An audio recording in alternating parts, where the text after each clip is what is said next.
Good evening, Mr. Leonardo. How are you? Today is July 3rd, 2025. It's 9:25 at night, and today is a very important day for the Trump administration. And if Trump does well, it's very likely that Western civilization will do well. And why is a day like today relevant?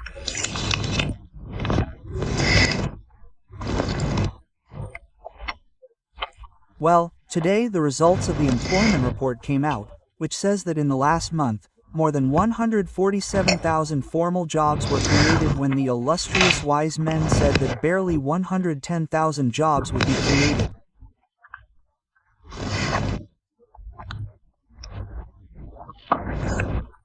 But unemployment also dropped from 4.3% to 4.1% when the aspiration was for unemployment to rise to around 4.5%.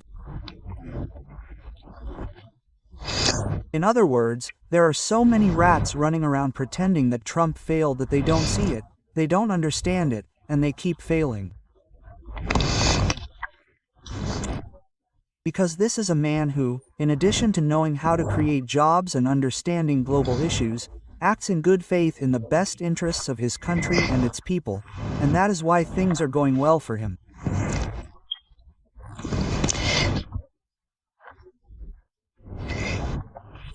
The second piece of news of the day is perhaps the result of the vote on the Big Beautiful Bill, which is the budget bill that was approved by the Republicans, 218 to 214 votes.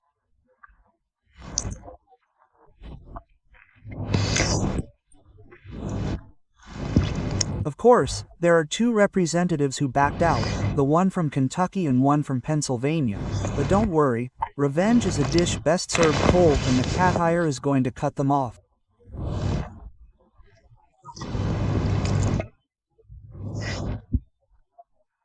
In addition to that, perhaps it is pertinent to say that there are a number of people making calculations that say the debt is going to skyrocket, but it turns out that these calculations are not taking into account that there is a certain investment offer for the United States in the next 4 years, and that investment is going to generate more wealth and, therefore, more income.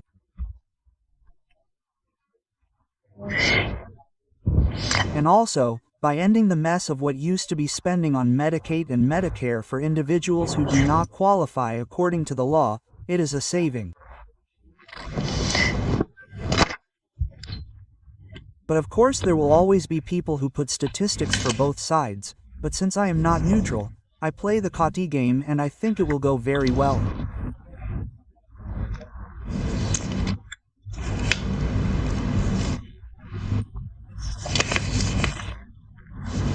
Another pertinent thing today is that yesterday the government of Vietnam signed the trade agreement with the United States and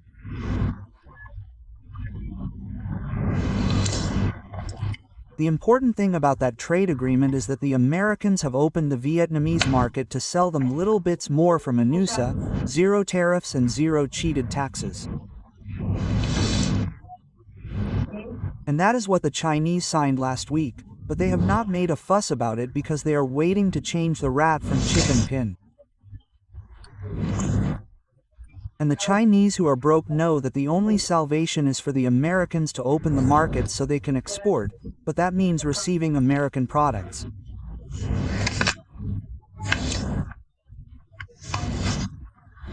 Well, the captive Trump's dream is that you can go to Vietnam and China and see the big Silverado trucks or the Ford vans driving through those countries, and that you can also see a Suburban or a Mustang driving on the roads of those countries that were currently off limits. That is the cat hire's aspiration, and I think it will go very well for him. And the Chinese are counting the days until in August they can get rid of this unfortunate crazy troglodyte who thought he could trample on the wisdom of the Chinese by pretending to be an emperor.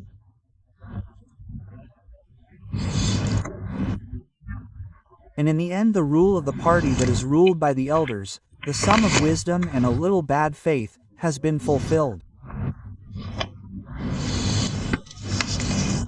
But the other issue regarding Venezuela is that today we saw two news items.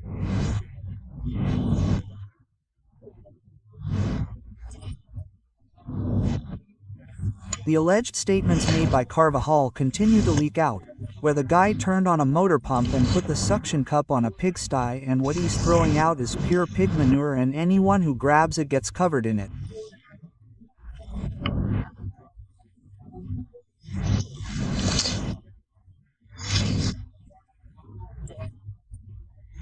But today we also observed an important statement from Senator Rick Scott, where he tells the Trump administration and the State Department that they have to push for the mustachioed guy to get out.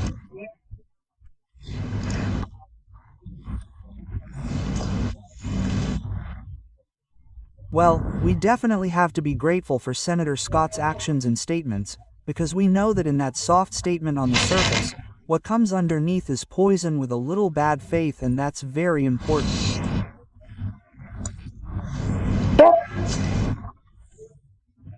But the serious problem we have in Venezuela is that Mrs. Machado's statement today is that she says that we are in the shadows fighting for change in the country.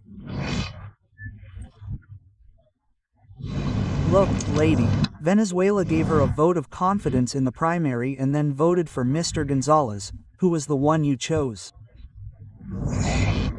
And we Venezuelans gave him more than 7.5 million votes. Plus 9.5 million, plus 9 million exiles who are still betting on your leadership and your actions. What is this thing about you hiding in the shadows? Negative, ma'am. You have to be under a light bulb because Venezuelans are waiting for the light that you radiate, not for you to be hiding in a hole in the shadows. The rats that have to be hiding in the shadows and in a hole are this gang of drug traffickers, terrorists, murderers, prevaricators, thieves, pickpockets, and usurpers. Those are the rats that have to be in the shadows.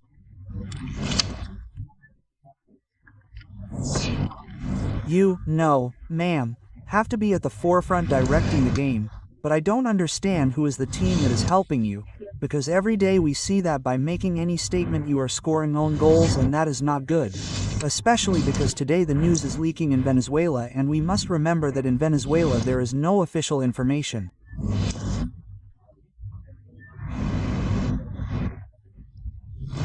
In Venezuela, there is no reliable source. In Venezuela, as in China, in Castro's Cuba, in Kim Jong-un's North Korea, and in all those nations where there is no transparency, everything is done based on gossip and urban legend.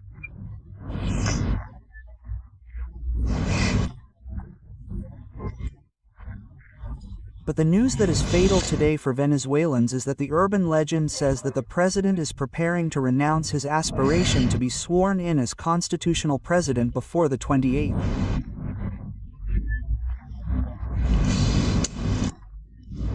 That news is terrible. Why? Well, first, because what the gentleman is committing is a crime, because he put his name forward so that he could be elected, and he was elected. And if he does not assume the position, he is violating the Constitution. Therefore, charges can be brought against him for defrauding the Republic, because if not, why did Tosh put his name forward? Second, it is sad, but I regret it, Mr. Gonzalez. You put your name forward to be president and you were elected president, and you knew from the moment you signed the application that you were facing a gang of rats and that the worst could happen to you and your family. And the fact that your son-in-law is kidnapped is not the first time someone has been kidnapped. We must remind you that in Venezuela there are more than 1,000 political activists in prison, and no one knows where they are. No one knows if they voted for the key. Many of them are being tortured. I bet that they are not touching your son-in-law. He may be in prison, but they are not touching him. But Mr. President, Venezuela is the fruit of the struggle waged by the people of Caracas, who were Spanish at the time, and they said, "We will not tolerate Napoleon, and we do not want to continue under the rule of the Kingdom of Spain, and we want to be free."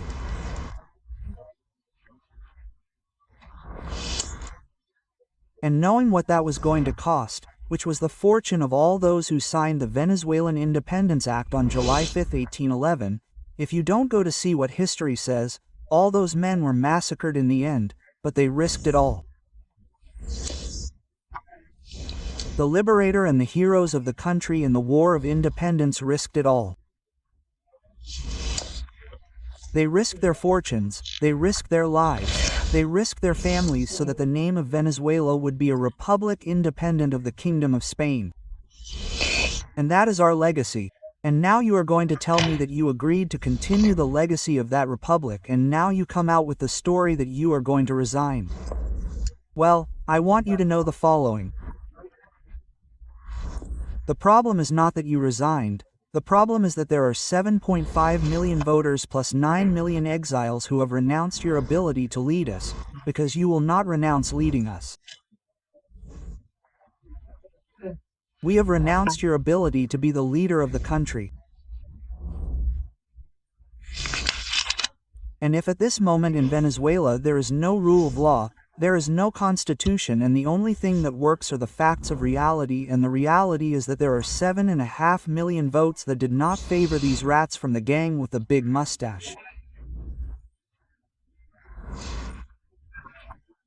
Mrs. Machado is obligated to invoke Articles 333 and 350 to get out of this disaster and also assume the mandate. You and the Venezuelans were given the mandate because the vote was for you. That Mr. Gonzalez grabbed you by a hand. That's another crap. But you are the leader, and you are the one we are waiting for to draw the line and not hide in a shadow. These rats have to be in the shadows and in the pipes. And Venezuela is waiting for you to lead the game, find the best people, team up and propose solutions, because what is on the table, what your team has proposed up to this day, is the same plan as Chavez, the same plan as Rosales, the same plan as Capriles, the same plan as Falcon, and the same plan as Arias Cardenas. Well, ma'am, we have to remind you that it's enough that whoever wants to represent us resigns. He resigned and accepted that the rat Rosales would steal the election from him. He accepted that the rat Capriles would steal the election twice and accepted the Guaido scam, who didn't run the last mile because he came out with the nonsense about which Marines were going to call Pedro Marin, Juan Marin de Margarita. You stupid ma'am. Well, and so now the mandate is yours with Mr. Gonzalez. And if this gentleman, who is the worst you could have chosen, who is a clumsy old Calderonist, who is a tired old man who is dragging his feet, well, ma'am, assume the mandate, because remember one thing, the only thing you can't get back in this life is time. And don't complain about the time you waste later, when it is time itself that takes its toll on you.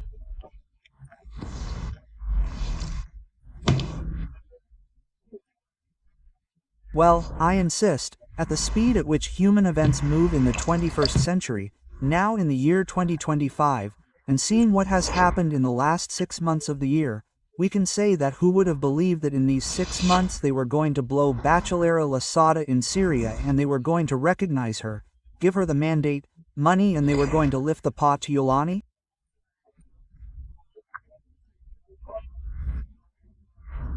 Nobody believed it, but that is the reality. Nobody believed that after the captive gave the Persians 60 days, the guys were going to continue to suck up like they sucked up the painted one from Chicago, Bush and Clinton. And what happened? Yeah, the C-tire winked at Natanz, and Natanz proceeded to bomb them and blow them too, and they finished off the entire Iranian high command. And nobody believed that after they were given 15 days to resolve the issue of what they were going to do with the nuclear plants, in 48 hours they were going to bomb them and destroy their nuclear program. They made them set back like 20 years and like trillions of dollars that they don't have. That's what happened in the last 6 months.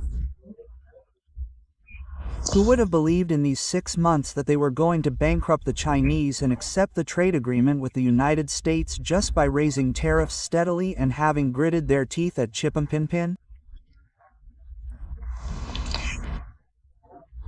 Who would have believed that in this time they would put the Russians to work?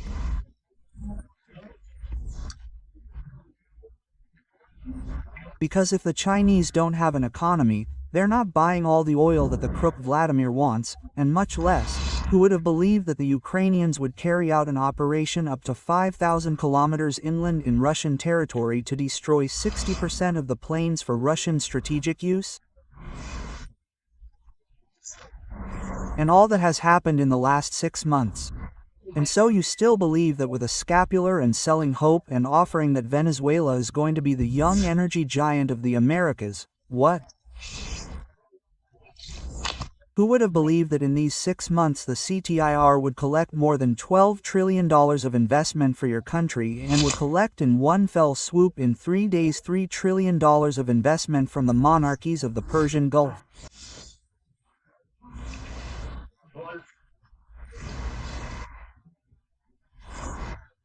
And who would have believed that in these 6 months it would be discovered that Carvajal the chicken was given 4 life sentences and the guy is going to go out and turn on the fan to throw straw at all these people?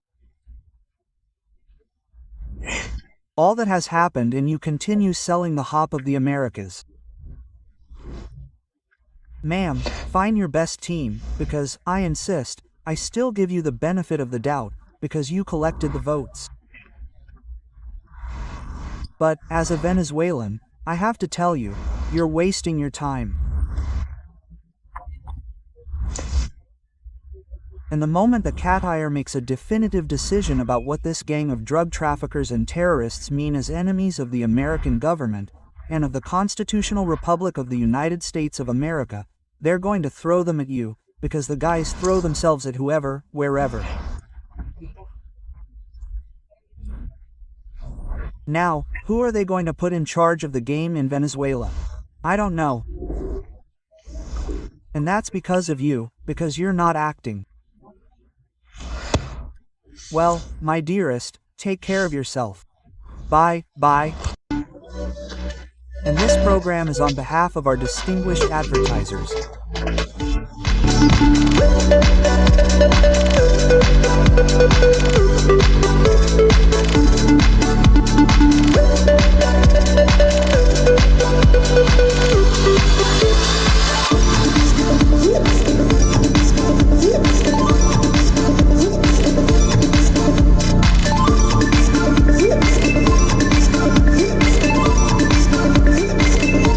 Don't forget to subscribe to the account. Hit the bell, give it a hand, and also, if you can, send a super chat.